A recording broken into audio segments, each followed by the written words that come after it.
você acorda. Mas antes de abrir os olhos, já tem pensamento, já tem preocupação, já tem aquela coisa que você não resolveu ontem e que está esperando na fila para te consumir assim que a consciência voltar completamente. Isso era antes, agora é diferente. Agora você abre os olhos e o primeiro pensamento não é sobre o que as pessoas vão achar de você hoje. Não é sobre o que você deveria ter feito ontem. Não é sobre o que pode dar errado amanhã. O primeiro pensamento é simples. Hoje existe. O que eu vou fazer com ele? Esse vídeo não é uma aula de filosofia. Não vou te dar uma lista de citações de Marco Aurélio, nem te explicar o que é ataraxia. Vou te mostrar como é a sua vida quando você aprende uma coisa muito simples que os estoicos perceberam há mais de 2000 anos. A arte de ligar o foda-se para o que não depende de você. Fica até o final, porque a parte que mais vai te pegar vem lá na frente.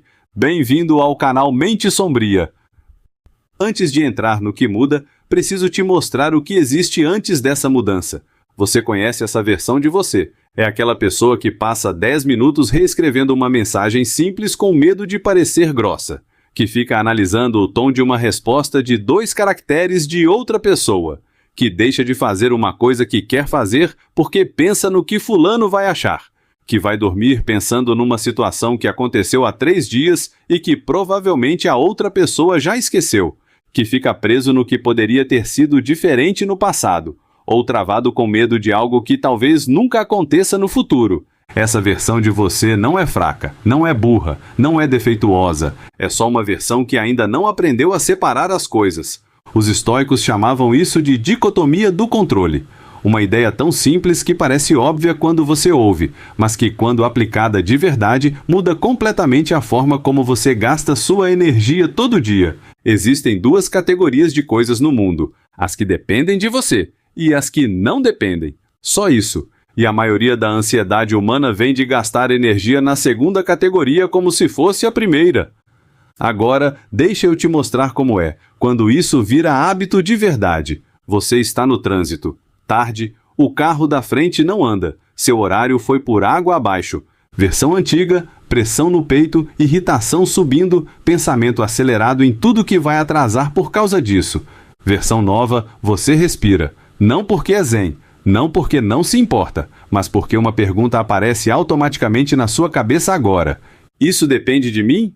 Não. Então quanto da minha energia esse trânsito merece? 0. Não é indiferença, é economia. Você parou de gastar recurso emocional em coisas que não mudam com o seu desespero e começou a guardar essa energia para as coisas que realmente respondem ao que você faz.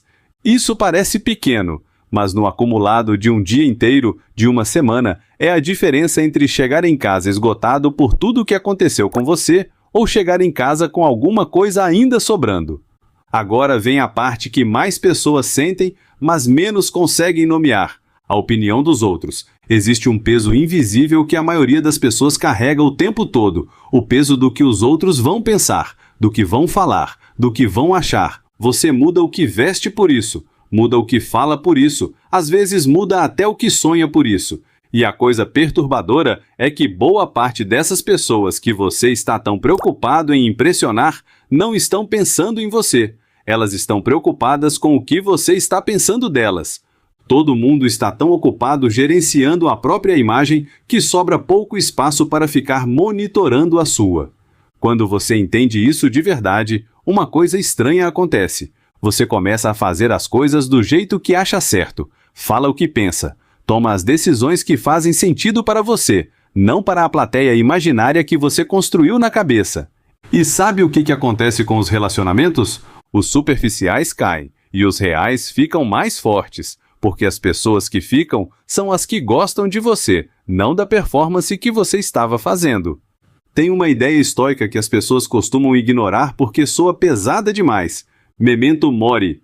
Lembra que você vai morrer. Não como pessimismo, como clareza. Você tem uma quantidade finita de dias. Ninguém sabe o número exato, mas é finito. Cada dia que passa é um dia a menos, não um dia que sobrou. Isso pode parecer deprimente, mas quando entra de verdade, funciona como o oposto. Você para de adiar. Não porque entrou em pânico, mas porque percebeu que o tempo que está gastando sendo a pessoa que os outros querem que você seja é tempo que não está sendo você mesmo. Aquele projeto que você fica postergando, aquela conversa que você precisa ter, aquela escolha que você sabe que precisa fazer, mas continua empurrando para frente. Memento Mori não é sobre morte, é sobre urgência, é sobre o hoje ter um peso que o amanhã não tem garantido. E quando a vida te bate, porque ela vai bater, essa visão muda completamente como você reage. Você perdeu uma oportunidade, teve um relacionamento que acabou, um plano que não deu certo. A versão antiga interpreta isso como sinal, como prova de algo, como evidência de que você não é suficiente, que as coisas nunca funcionam, que esse tipo de coisa sempre acontece com você. A versão estoica enxerga diferente. O fogo testa o ferro. A dificuldade mostra o que você é feito, não como punição, mas como dado. Você só descobre o que consegue suportar quando precisa suportar alguma coisa. Isso não significa gostar de sofrer, significa parar de tratar a adversidade como injustiça pessoal e começar a tratá-la como parte do processo.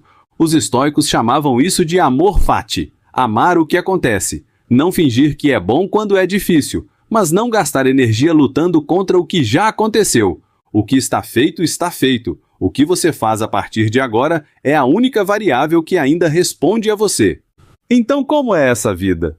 Você acorda e, como eu disse no começo, o primeiro pensamento não é ansiedade, é orientação. O que eu posso fazer hoje? Você passa pelo dia enfrentando situações que antes te consumiam, e agora você tem um filtro automático. Depende de mim? Sim. Ação. Não. Soltar. Alguém te julgou. Antes você ficaria dias ruminando. Agora você nota, reconhece que dói e deixa passar. Não porque não se importa com nada, mas porque aprendeu a se importar com o certo. Uma coisa deu errado. Antes era catástrofe, agora é dado. O que aprendo com isso? Você para de viver no passado que não muda e no futuro que ainda não existe. E começa a habitar o presente, que é o único lugar onde qualquer coisa real pode acontecer.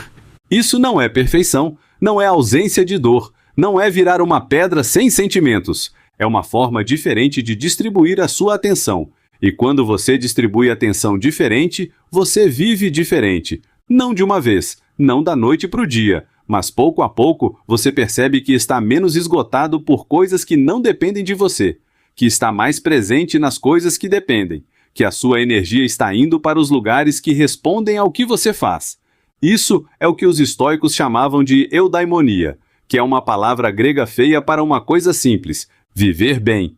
Não ricamente, não famosamente, não aprovado por todos. Bem, no sentido de alinhado com o que você realmente é e com o que realmente depende de você. Listen